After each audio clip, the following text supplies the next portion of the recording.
C'est une avancée majeure et je pense que le résultat principal de cet essai, qui est mentionné dans cette publication qui a été acceptée dans la revue Rétrovirologie, c'est que nous avons un effet avec ce vaccin sur les cellules infectées par le VIH.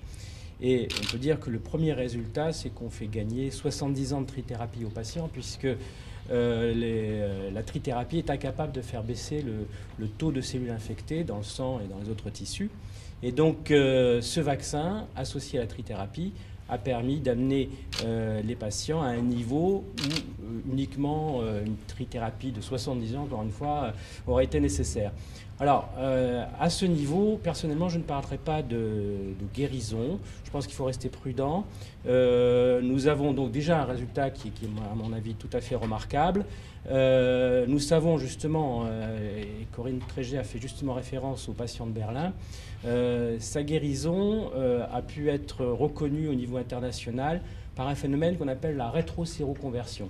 Alors pour essayer de faire simple, nous ne disposons pas des outils pour déterminer si les cellules infectées ont complètement disparu.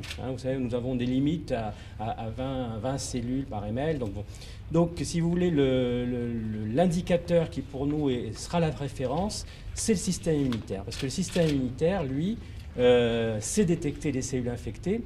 Et lorsque le système immunitaire ne verra plus de cellules infectées, il va diminuer d'un facteur 10 le taux d'anticorps, c'est ce qu'on appelle la rétroséroconversion.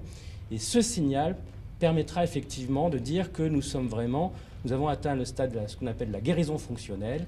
Et là, on pourra parler effectivement de guérison.